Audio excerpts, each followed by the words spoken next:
Milo was introduced to his spell the same way everyone else was. On their 10th birthday, at a small wooden table, with an official from the kingdom, a candle, and a sealed envelope. Most children ripped theirs open immediately. Milo didn't.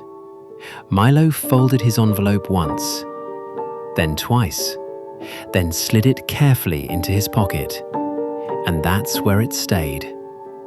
Everyone in the kingdom got exactly one spell. No more, no replacements, no exceptions. Some spells were loud. A woman down the street used hers to turn rain into fireworks. The sky exploded in color. People applauded. Someone fainted. A man across the river used his spell to lift his house 10 feet into the air. He liked the view. A girl Milo went to school with used her spell to speak to animals. Squirrels followed her everywhere. Spells were exciting. Spells were hard to miss. Milo's spell remained sealed. Milo grew up and took a job in the spell archive. The building sat at the center of the kingdom, tall and narrow, stacked with shelves that stretched higher than the eye could follow. Every spell once cast was recorded there. Milo's job was simple: watch, measure, write it down. He wore neat clothes. He sharpened his pencils. He labeled everything twice. Each day, citizens arrived to report what their spell had done. A man demonstrated his ability to turn spoons into birds. The birds escaped. Milo chased one down the hall with a clipboard. A baker froze time for exactly 10 seconds to save a collapsing cake. Milo noted, "Time resumed with frosting intact." At lunch, Milo sat alone, carefully eating an apple in slices. The envelope stayed in his pocket. Sometimes Milo almost used it. Once, he slipped on the archive stairs and dropped 3 crates of spell records. Papers flew everywhere. Milo froze at the bottom of the stairs, one hand hovering over his pocket. Then he lowered it. He spent the afternoon picking pages off the floor instead. Another time, rain poured through a cracked roof and soaked an entire shelf of records. Ink ran, pages curled. Milo stood under the leak, water dripping onto his hair. He thought about using his spell again. He fetched buckets instead. The running joke among the clerks was that Milo didn't even have a spell.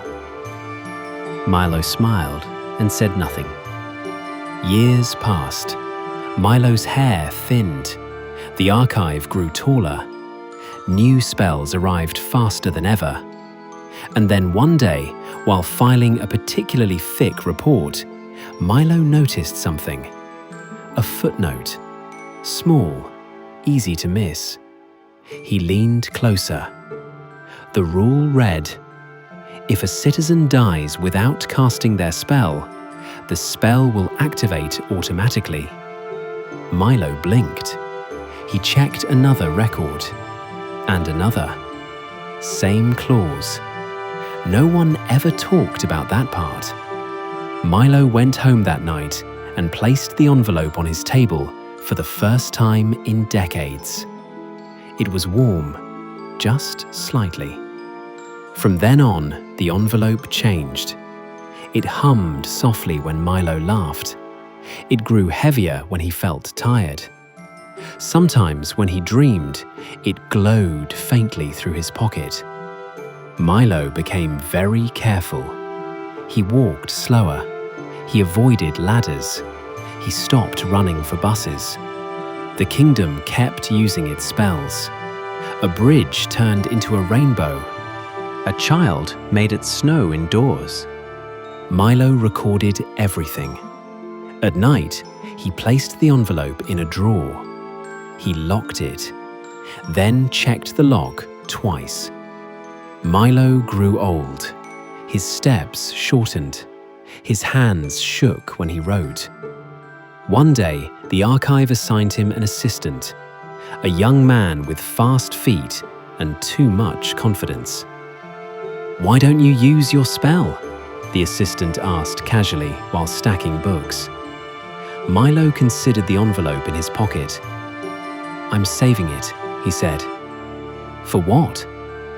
Milo smiled. "I don't know yet." The assistant shrugged and accidentally knocked over a lamp. Milo jumped, then laughed. The envelope hummed. On Milo's final day at work, the archive threw him a small party. A cake, a card, a quill engraved with his name. They clapped politely. Milo bowed awkwardly.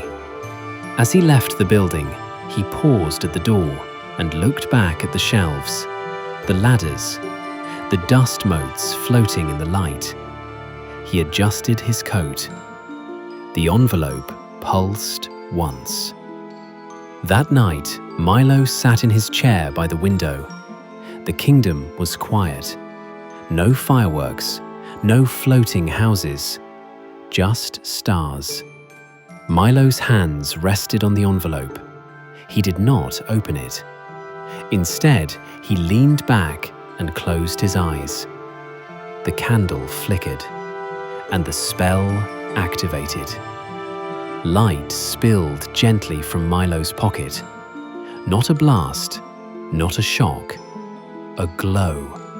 The room filled with floating images, moments Milo had recorded, now alive. The baker's cake hovering perfectly, the girl laughing as squirrels tugged her sleeves, the bridge rainbow arcing over water. They drifted upward, through the ceiling, into the sky. Across the kingdom, people stopped and looked up. Their spells, long past, returned as soft memories, glowing like lanterns.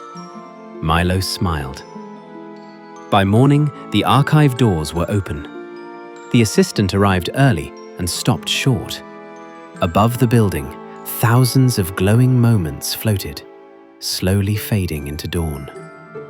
Inside, on Milo's desk, lay an empty envelope, carefully labeled, filed, and for the first time in the kingdom's history, no one rushed to cast their spell. They watched instead, just for a while.